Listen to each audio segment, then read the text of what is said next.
जीवन हमें एक मौका देता है, इसलिए जब भी सही कॉलेज चुनने का समय आए तो सिर्फ मंगलायतन यूनिवर्सिटी आपके बेहतरीन भविष्य और सर्वांगीण विकास के लिए।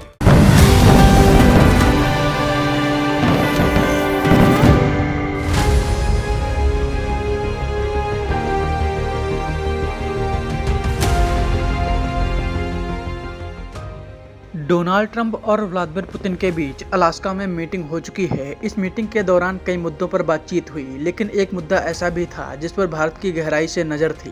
बताया जा रहा था कि इस मीटिंग में रूस के तेल और भारत पर लगाए गए टैरिफ पर कोई बातचीत हो सकती है, लेकिन मीटिंग से इस बारे में कोई जानकारी सामने नहीं आई। लेकिन मीटिंग के बाद डोनाल्ड ट्रंप ने रूस के तेल और टैरिफ को लेकर बड़ा बयान दिया। ट्रंप ने क्या बोला वो आपको बताएं, उससे पहले आपको बता दें कि फेक न्यूज के जमाने में सतर्क रहिए और सही और सटीक खबरों को देखने के लिए आप अपने फोन में दैनिक जागरण ऐप को इंस्टॉल कीजिए। यहाँ आपको सही और सटीक खबरें मिलेंगी। इसके साथ ही आप दैनिक जागरण के इस पेज को भी लाइक और सब्सक्राइब करें।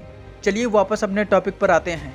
अमेरिका के राष्ट्रपति डोनाल्ड ट्रंप ने हाल ही में उन देशों पर भारी टैरिफ लगाने और कई प्रतिबंध लगाने के बारे में कहा था जो रूस से तेल खरीद रहे हैं। ट्रंप ने तो भारत पर यूक्रेन युद्ध को बढ़ावा देने के लिए आर्थिक रूप से रूस की मदद करने की बात कही थी। इसी बीच रूस के राष्ट्रपति और डोनाल्ड ट्रंप की मुलाकात हुई है। अलास्का में दोनों देशों के नेताओं के बीच मुलाकात हुई। इस मुलाकात के बाद डोनाल्ड ट्रंप ने टैरिफ को लेकर एक बड़ा बयान दिया। शुक्रवार को अलास्का में रूस के राष्ट्रपति पुतिन से मुलाकात के बाद राष्ट्रपति ट्रंप ने कहा कि उन्हें अभी रूसी तेल खरीदने वाले देशों पर जवाबी टैरिफ लगाने के बारे में नहीं सोचना पड़ेगा, लेकिन उन्हें 2 या 3 हफ्तों में सोचना पड़ सकता है। ट्रंप ने अलास्का में रूसी राष्ट्रपति व्लादिमीर पुतिन से मुलाकात के बाद फॉक्स न्यूज के सीन हैनिटी से कहा कि आज जो हुआ उसके कारण मुझे लगता है कि मुझे इसके बारे में सोचने की जरूरत नहीं है।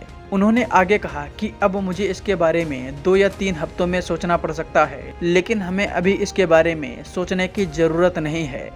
मुझे लगता है कि आप जानते हैं बैठक बहुत अच्छी रही। बता दें कि डोनाल्ड ट्रंप और व्लादिमीर पुतिन की इस बैठक की अब अमेरिका में जमकर आलोचना हो रही है। अमेरिका में कई दिग्गज ये कहते हुए दिखाई दे रहे हैं कि पुतिन ने जो चाहा वो हासिल कर लिया, लेकिन अमेरिका को इससे कुछ नहीं मिला। डोनाल्ड ट्रंप के पूर्व राष्ट्रीय सुरक्षा सलाहकार जॉन बोल्टन ने कहा कि ट्रंप और रूसी राष्ट्रपति व्लादिमीर पुतिन के बीच बैठक में पुतिन जीत गए। उन्होंने बताया कि ट्रंप को इस मीटिंग से कुछ ज़्यादा हासिल नहीं हुआ, वहीं पुतिन ने संबंधों को फिर से स्थापित करने में काफ़ी प्रगति की, जो उनका मकसद था।